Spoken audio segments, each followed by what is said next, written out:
So in this video, I'm going to be covering the top 3 best, most recent gold glitches slash money making exploits that are currently in Sea of Thieves. So sit back, relax, and enjoy. So for this first glitch, go on and head below deck to your quest table. Once you're there, you're going to want to scroll down to click on Tall Tales, click Shores of Gold, scroll all the way down to Wild Rose, click Start Tall Tale, and then choose to dive to location. This will put you at the Outpost Sanctuary Outpost. Once you arrive at Sanctuary Outpost, go ahead and raise your sails and then start to head below deck to your quest table to cancel that tall tale. Once you cancel it, go on and head over to your map table. Straight southwest of Sanctuary is a small island called Rapier Cay. Go ahead and mark that on your map because that's where you're going to be heading next. Once you arrive at Rapier Cay, go on and head below deck to your quest table. Click on it, scroll down to Voyages, click Gold Hoarders, scroll down to Treasure Vault, and start up a Captain's Treasure Vault. Once you start it up, you'll see you will be given a golden wayfinder compass that 100% of the time will be pointing towards the island that you're on. The needle in the compass will start bouncing back and forth. That's how you know you're at the right island. So go on and head on to Rapier Cay and walk to where the compass is pointing. You'll know you're where the compass is pointing because the needle in the compass will start spinning around in circles. Once you're there, just go ahead and dig. You'll dig up a torn piece of a map, but that's not what you're worried about. What you're worried about is the skeletons that spawn after. Each of these skeletons has around a 50% chance of dropping a loot item called Vestige of Power. Now these Vestages of Power probably sell for more than you think they would at around 1,650 gold per Vestige of Power, and they're super easy to stack. Once you get the Vestages of Power, what you're going to want to do is head below deck to cancel that voyage and restart it back up. You can basically cancel and restart the voyage as many times as you want, getting however many Vestages of Power as you want. After 30 minutes of grinding this method, I ended up with 48 Vestages of Power, which ended up selling for around 81,000 without an emissary flag, and it would sell for around 202,000 with a grade 5 gold hoarder emissary. Now, for the next method. Now for this next money making glitch, what you're going to want to do is bring yourself towards any outpost in the Sea of Thieves other than Port Merrick. Once you do, go ahead and head towards the merchant table and then raise Merchant Alliance. Once you do that, you'll notice the big wooden post behind the merchant. What you're going to want to do once you see that is head directly diagonal of it and make sure you have blunder bombs on hand. Once you have your blunder bombs, go ahead and pull them out. While staring at the post, look directly up into the air. And once you do that, go ahead and throw your blunder bomb and sprint as fast as you can and go into the commodities shop.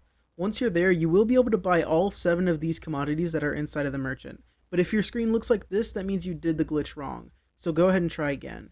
But once you do get the 7 commodities on your screen, go ahead and buy all of them. You can basically repeat this step and take them out of the merchant and then throw the blunder bomb over and over and keep getting however many commodities as you want.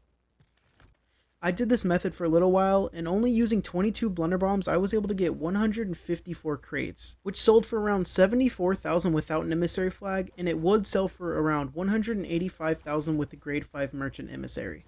Now, we're on to the safest method of the bunch. This money glitch is easily the safest of the bunch because it takes place in the Devil's Roar where no players ever roam.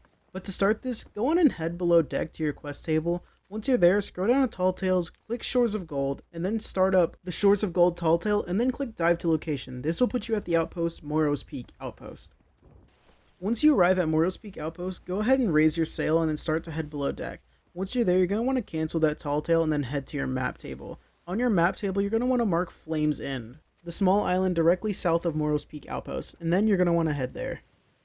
Once you arrive at Flames End, go ahead and head below deck to your quest table. Once you're there, click on it, click Voyages and then Gold Hoarders, scroll down the Treasure Vault, and then start up an Ashen Captain's Treasure Vault.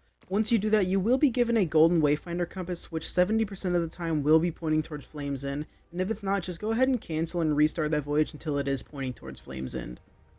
Once you do get one that's pointing towards Flames End, you'll be able to tell because the needle in the compass will start bouncing back and forth. Once it is bouncing back and forth, go on and head onto the island and dig where the compass is pointing. You'll know where it's pointing because the needle will start spinning around in circles. Once you're there, you're going to want to go ahead and dig. This will give you a torn piece of a map, but as you know from before, that's not what you're worried about. What you're worried about is the skeletons. Each of these skeletons has around a 50% chance of dropping a loot item called Magma's Grail. Now these Magma's Grails sell for more than the Vestages of Power, but they're a little bit harder to stack because the compass only points towards Flames End at around 70% of the time. Once you do get the Magma's Grail, what you're going to want to do is head to your ship, head below deck, and then cancel and restart the voyage, and you can just do this however many times you want and keep getting however many Magma's Grails as you want. Now I did this method for 30 minutes and I ended up with 35 Magma's Grails, which sold for around 56,000 gold without an emissary, and would sell for around 140,000 with the grade 5 Gold Hoarder's emissary. But that is the top 3 money making exploits in Sea of Thieves. Feel free to let me know which one was your favorite in the comment section. But anyway, thank you guys so much for watching. If you did like this video, make sure to subscribe, it helps the channel out a ton. And if you are interested, I also stream other games and Sea of Thieves live on Twitch. My Twitch channel is the exact same as my YouTube username, so you can look it up there, or it'll also be linked in the description down below. But anyways, thank you guys so much for watching, and I'll see you guys in the next video. Peace.